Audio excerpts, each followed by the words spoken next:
Who is the best looking Hellboy? Let's find out.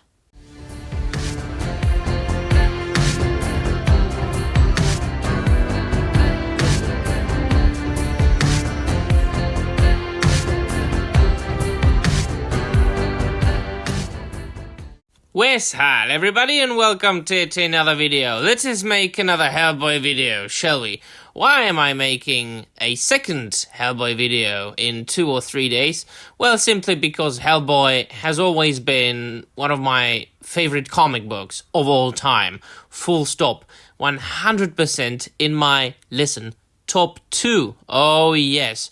As far as the American published comic books, Hellboy and Lobo, both the 1990s versions, that is the creme de la creme for European law as far as the graphic novel entertainment. I love Mike Mignola, I love his style, I love his comic books, I have always been a tremendous Hellboy fan, and also of the films that I'm going to talk about today. But since we have had a first trailer of the Hellboy the Crooked Man adaptation released, let us look at some visual representations of this particular hero, or some would call him anti-hero, but I would really put him somewhere closer to being a hero, but this is not a matter of this video. We don't have the movie, of course, available to be watched yet. We only have one trailer, a couple of pictures, which means that I will be mainly comparing the visual aspect of the Hellboy actors that we know from, these first 3 films and then this one. I would like to start with the top, with the best one. Of course, as you can see on the screen, Hellboy as visualized by Mike Mignola. I've always loved Mike Mignola's style because of its minimalism. I mean, the man can tell you everything just by a couple of shapes being wrapped in shadows. But at the same time, the simplicity, is something that can really present even more and leave a lot for interpretation, for your own imagination.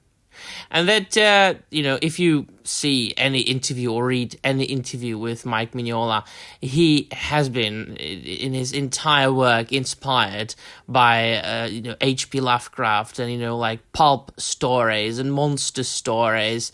He's always preferred drawing monsters, and that is what he always wanted to do.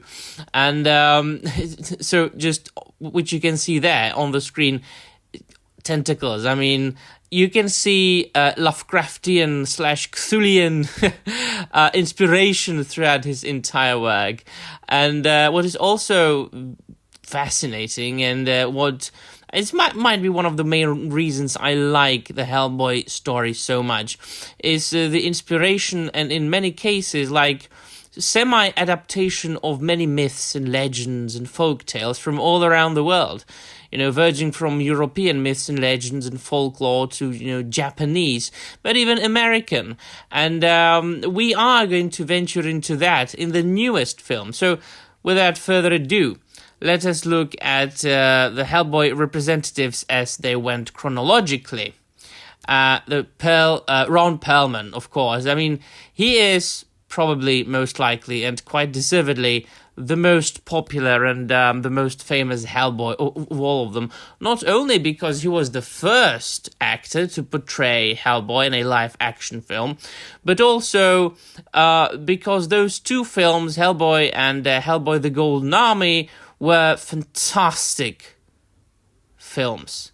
Absolutely brilliant, supernatural / fantasy, dark fantasy films about Anung und Rama, Hellboy, a part, a member of the Bureau of Paranormal Research and Defense, fighting against Nazis in a lot of cases, also in the comic books, which was what the first film was about.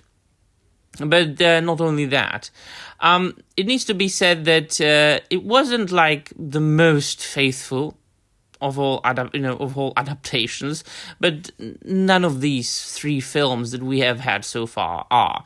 But it needs to be said that the 2 films, the first Hellboy and the second Hellboy. Yes, I know. I was going to talk about the visual aspect, and I'm talking about the stories. Don't worry, I'll get to that. But I'm a Hellboy fan, so I can't help myself. Not like the best adaptation, but one of the greatest movies ever made. As far as Ron Perlman, I mean, he has become so iconic that I would say that more people in the world know him as being Hellboy, rather than the artwork by Mike Mignola, but that is caused by the fact, of course, that more people watch films than read books and comics. That is the unfortunate fact, that is the unfortunate reality of life in the 21st century. More people watch films than they would be reading books. But what can you do about that? I mean, Ron Perlman is absolutely an icon as Hellboy, and I think that we can already, or at least I can, and I do count the Hellboy film, the first one anyway, as one of the, iconic films already that have been written in the history of movie making. I'm going to surprise you maybe a little bit of hot take. But I kind of very much like the David Harbour representation of Hellboy. Now let us start with the visual aspect. I love this design. I absolutely adore this design. From the first picture that I saw, before the film came out, I said I love this version of Hellboy because he looks like a demon from hell. Now if you compare Ron Perlman and David Harbour, he's a cutesy little nice Hellboy. This is a fucking demon from hell, and and I love it. I have a Hot Toys figure of that guy, very detailed, and has a place of honor in my collection. I also kind of like the choice of making the right Hand of Doom being a little bit less ornate and more rough at the edges, quite literally, than it was the case with Ron Perlman's Hand of Doom, which can't be seen on this picture, but it doesn't matter. But as far as the film in general, the film with David Harbour, where they adapted the Wild Hunt storyline from, the comics, it looked great. The Hellboy looked great, but the story, of course, adapts a fantastic comic book.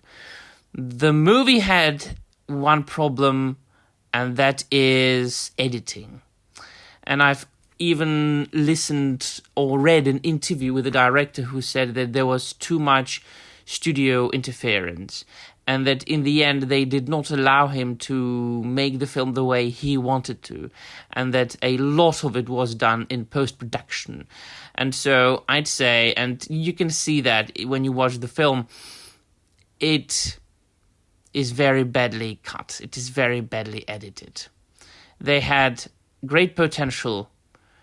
They had great material, but they messed it up in post-production. The camera is all around the place. The cutting is all around the place. Unfortunate. Very, very, very unfortunate. If I'm not wrong, this, in the picture over there, the guy with the deer head and the antlers, I think this is a little bit of Mike Mignola cameo, if I'm not wrong. The author of Hellboy there, which is quite cute. Let us look at the new one. I didn't like him when I saw the trailer for the first time. But then I thought about it more.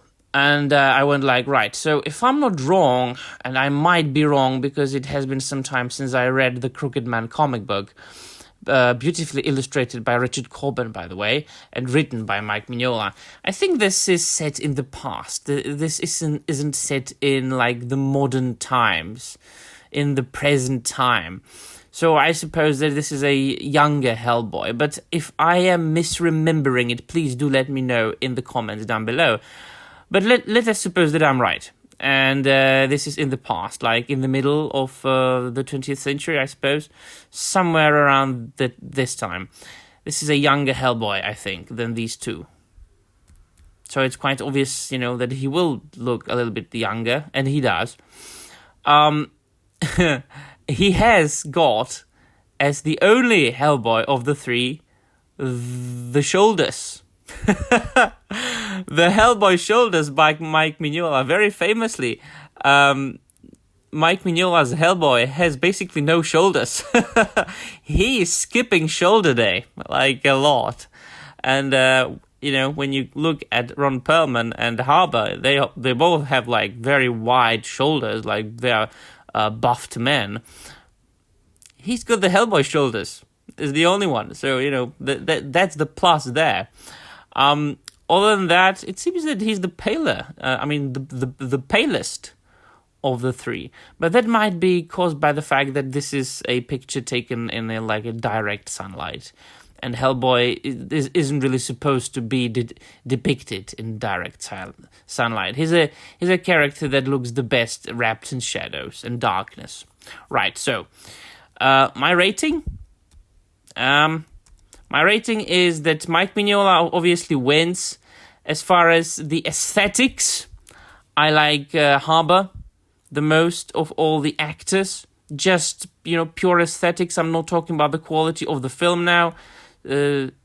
Second is Perlman, as of this moment. And the third one is this guy who is growing on me slowly. Especially because of the shoulders. Right, so let me know in the comments down below what you think. And that'll be all. Thank you very much for watching, and I'm out of here.